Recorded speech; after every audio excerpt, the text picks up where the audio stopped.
Now, gaming is our focus on DXB today. Hope you're enjoying the show. Whether you're a gamer or not, we're just looking at the ecosystem here. How this part of the world, not just Dubai, although we like to talk about Dubai, is really booming when it comes to all things gaming. It is a thriving economy. I'm sure our next guest will concur. Why? He's been the head of esports in the region for the past 10 years. It is Meena George Habib who joins us live here on the sofa. Great to see you as always. Thank you so much. I really appreciate your time. Thank you so much for having me today. It's a pleasure to meet you. Same sort of questions we put to the Prof a little earlier on about what is the secret sauce here? Why is this place moving forward so quickly, so rapidly in this sphere compared to other parts of the world?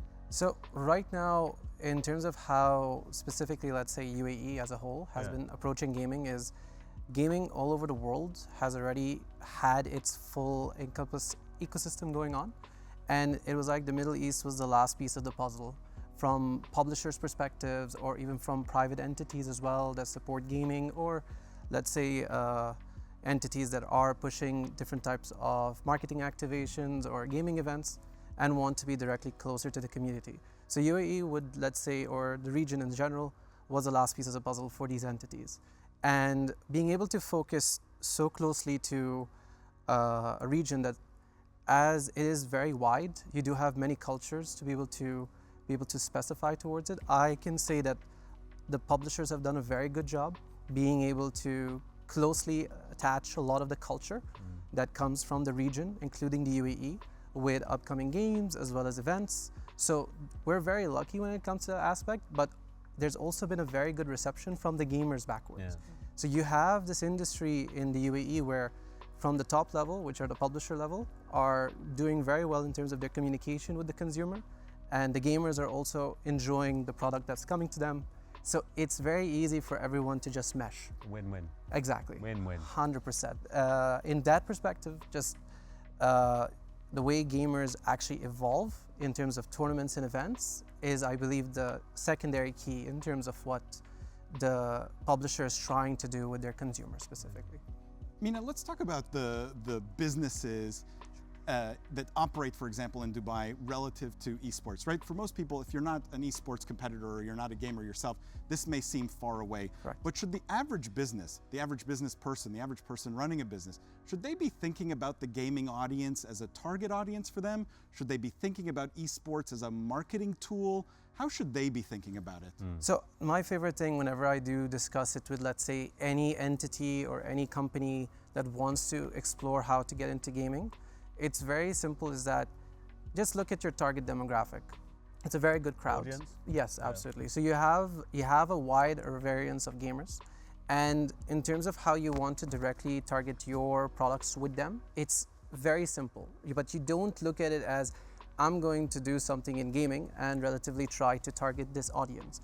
The goal is to be able to communicate with the gamer through the way they are every single day, whatever sort of form of medium they use for communication, whatever they use in terms of gaming itself, being able to be a part of that ecosystem that already exists in their culture and not being something that's disturbing it is the key for any company to be able to connect with. You can't pander to gamers, you have to be authentic in how you reach out to them. 100%. There are many examples for both, where there are companies that have done a very good job to target that demographic and actually be able to feel like it's a part of their culture.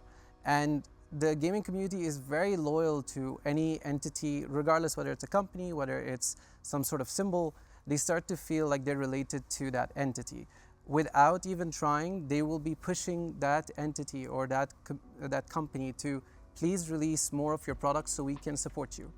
And that's something that you can't see in many industries like you see in the gaming industry. So how critical is the streamers, the creators, the local talent in kind of shaping the esport narrative in the UAE?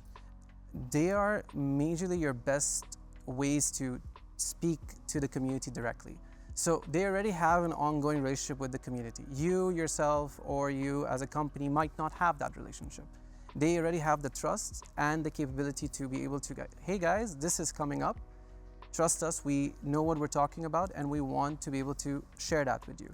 They are the most authentic and reliable medium to be able to reach your demographic, especially in the region.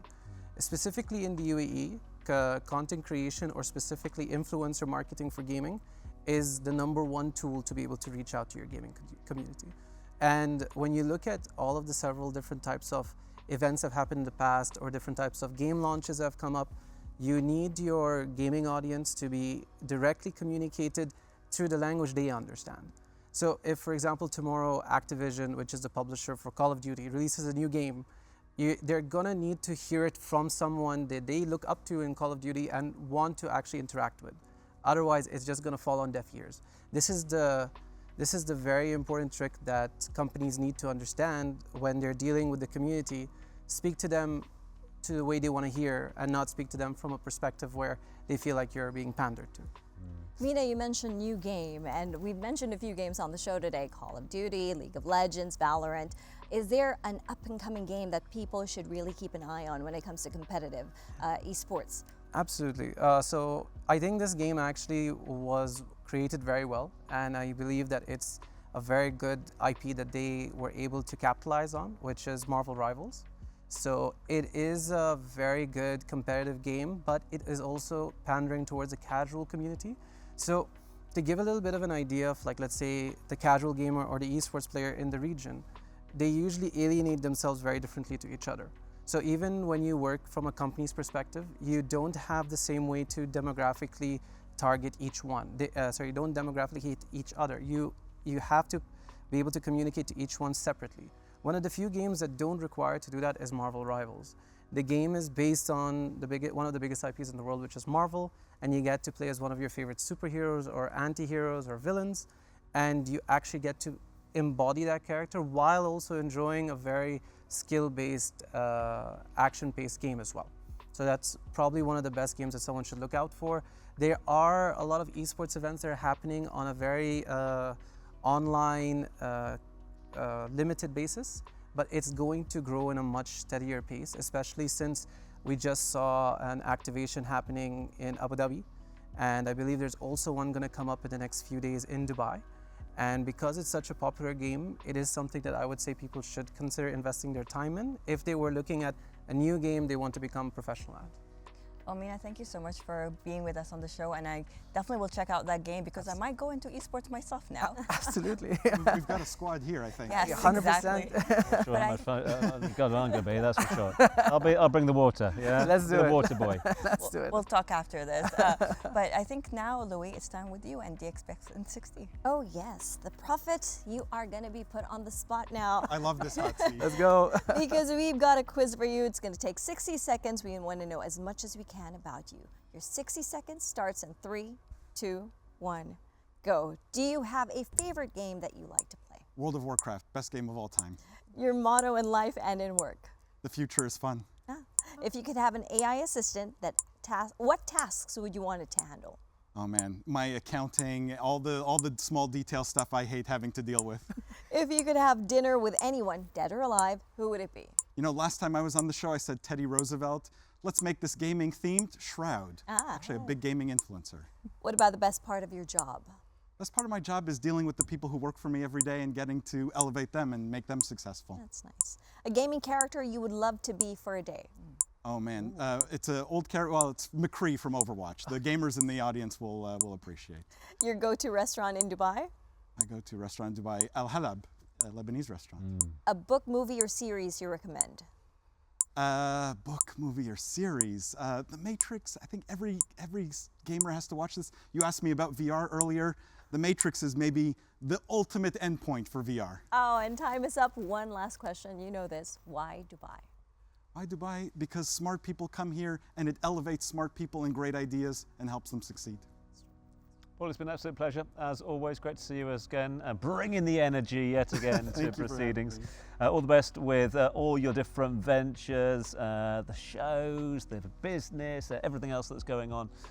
You just keep up the good work. It's doing an amazing job. So thank you so much indeed for being with us. Thank you for having me. Paul's been our guest host, and Meena, thank you to you as well. Thank you so much. 10 years in esports and still going strong, still smiling as well. See, look at that. Appreciate it. Listen, I'll let you guys go and discuss. Yeah, we know what they were talking about in the green room. We're going to stick around. You do want to stick around for this. This is different. This is very different. I don't think we've ever had a beatboxer on the show before. Making his first appearance here is a rare talent. Ilya, playing us out next.